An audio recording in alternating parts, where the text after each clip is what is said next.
Hey everyone, you reach Chronicles of the Radio Diva. If this is your first time, welcome. If not, welcome back. For all of you out there, hit that subscribe button and the notification bell so that every time I upload a video, you will be notified. Hit the like button, chat with me in the comments, and when I get an opportunity, I will chat back. And share my video with your friends and family so that they can come to my channel and get to know me also. I'm here today with a quick video on Kim Zolciak, formerly from The Real Housewives of Atlanta, and also she had her own show on Bravo, Don't Be Tardy. So it was recently announced that unfortunately her $2.6 million mansion out there in Georgia, almost 7,000 square foot, she's about to lose it in foreclosure. And they're saying that it's probably going to go up for auction for sale next month in November because she took out a $300K loan against the home to make renovations in the home. And she failed to make payments on that $300K loan. So voila, unfortunately, it is now in foreclosure. Now, am I shocked? I'm not shocked because if you look at the history for Kim Zolciak, Kim was never good with finances, according to what I saw. Okay, Kim, if she had a financial problem before she met Croy, all she had to do was call Big Papa, and Big Papa seemed to have this huge endless bank account. Kim needed a car. She called Big Papa. Big Papa write the whole check. Well, how much is the car? 50,000. Okay, boom. He writes the check. Kim wanted a diamond bracelet. She called Big Papa. What does Big Papa do? Go ahead, get the bracelet, baby girl. Get whatever you want. And probably if she had any trouble paying her mortgage on her townhouse at that time, she would call Big Papa and boom, her mortgage payment would be paid. So press the fast forward button. She meets Croy. They fall in love. They have this fairy tale storybook wedding in life, right? They're both in sync with each other. He adopts her two children that she had previous, before they got together. And then they have four beautiful children together. The only problem is that Kim was just used to spending, and then spending some more. But Croy, a football player, and listen, I don't know much about football, but what I do believe is many people said that he was a bench player, okay? That he sat on the bench a lot. He wasn't actually one of the star football players, and that he didn't have a huge salary from his football career. So what does that mean to Kim? In terms of the money and the way that she spends, his money was probably a drop in the bucket to their whole financial picture. And Kim was just used to designer, a lavish lifestyle. She really fed into the lifestyles of the rich and famous, but unfortunately for Kim, that lifestyle was based on and solely dependent on her Bravo paycheck. It seems as if Kim never really thought about, what if this whole thing ends one day? What will I do? How will I sustain this lifestyle if Bravo wakes up one day and say, hey, it's over?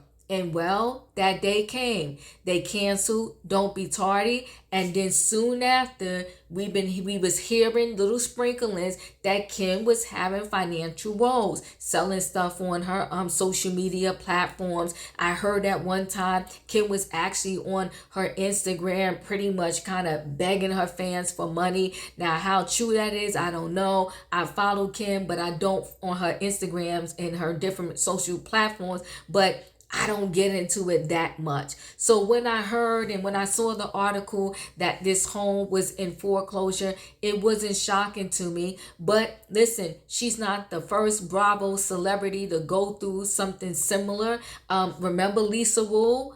With her former castmates from The Real Housewives of Atlanta, she went through it. I want to say after her first season on The Real Housewives of Atlanta, Lisa Wu and her husband at the time, Ed Hartwell, I want to say his name is, they lost their mansion to foreclosure. And it was a 10,000 square foot mansion, okay? So they lost their home.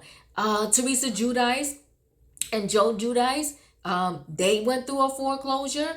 Sonia Morgan went through a bankruptcy, and then as a result of that, she had to sell two of her homes that was in like another state, and she's still struggling to sell her New York City townhouse.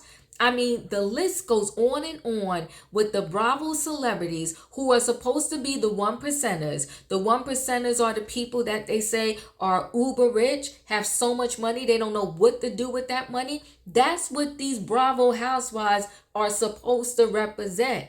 But as we have seen throughout the years, Bravo has pulled the wool over our eyes. Half of those people, those housewives on Bravo, their money came from Bravo. So before Bravo, a lot of them was living just like us, or some of us, paycheck to paycheck, or had a regular job, or some of them actually had no job at all. They just had a name, or they had a personality that Bravo liked, and Bravo put them on the TV. And for their first seasons, a lot of them rented the homes that they claimed they owned and lived in. So this facade with the Bravo housewives has been going on, I think, since the onset of them introducing the Bravo housewives to us, okay? And to go back to Kim Zolciak for 2.2 seconds, you know, she said it herself that she kind of had like a little gambling problem. One time, I think she said, where was she? I can't remember where she said she was gambling, but she said she blew $250,000. Now, if you gamble, you know, there's a lot of people, they go to casinos and stuff and they have fun, and they may have their limit, right? They may say, you know what, after $200, I'm going to tap out. Some people say after $500, I'm going to tap out. Hey, some people say after $1,000, I'm going to tap out. But if you are $250,000 in the hole, you lost that much. Yeah, you can probably say that's a gambling problem, right? And so the other problem I think Kim is going to face is that when she started climbing her way up to the top, so to speak, really truly becoming part of the 1% because of her Bravo check, she burnt a lot of bridges. Matter of fact, I'm not going to say burnt. She actually threw bombs on a lot of bridges.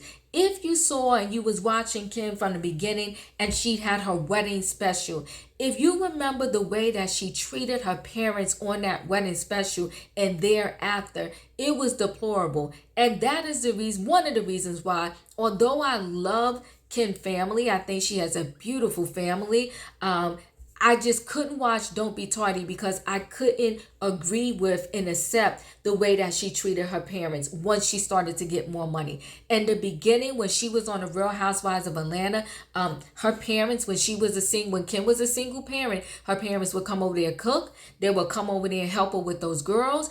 They would do everything. They would do scenes with her. But once she met Croy and she started getting more money and more spenders or whatever, she got arrogant, she got nasty, and she was disrespectful and nasty to her parents. But I think they also fell out with Croy's parents. So now here they are. 1 minute you was on top, and now you're creeping your way down. I wonder, as they come all the way back down and get humbled, I wonder who they're going to bump into. And I wonder who will be kind enough to help them out in their time of need. Now, listen, Andy could probably save Kim's home for her, but would he? And should he? And here's the thing. I think if someone does step in and help them save this mansion, they should just sell it after it gets saved. And the reason why I'm saying that is you can maybe get yourself into a $2.6 million home, but a lot of times it's not the price of the home that really, eats the person alive. It's the upkeep.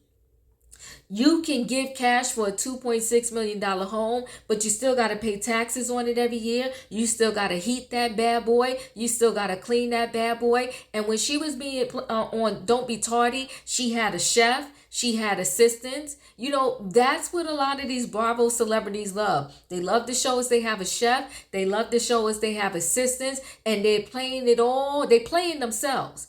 Okay? They think they're giving us a show, but they're giving us a show and they're playing themselves. And if you watch Married to Medicine, one thing I can say and I like about Dr. Simone, she said it at the reunion that happened last week. Last week. What she pretty much said is that she's been in her home for 22 years. She's not about, and I'm paraphrasing, guys, she said, I'm not about to buy another home or a bigger home so I could showboat on this TV. And so she was wondering, I don't think she was right, because she was questioning Quad and how Quad got her home and the things she does with her homes. But I'm going to focus on the fact that Simone is not going to let a camera punk her into buying a huge home that she may later regret or may end up in foreclosure.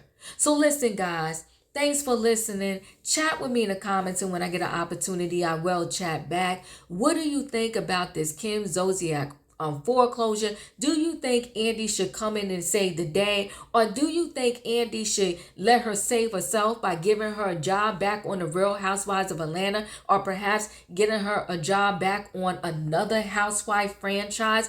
Or giving her an opportunity to do another show of her own again? I'm not sure. But it's also crazy how, Kim had a mouth on her too. She turned her nose up to the Real Housewives of Atlanta girls once she got Don't Be Tardy. And she also talked about, them and their houses and different things a little bit too. And now look, the tables have turned, and look where Kim is today. I wish her well, because she got the 4 young children. She has a husband. But at the end of the day, listen, it's not about you living in a mansion. She can go back. I don't know if she sold that townhouse ever.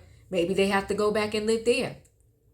Chat with me in the comments, guys. And when I get an opportunity, I will chat back. And I'll see you on the next video.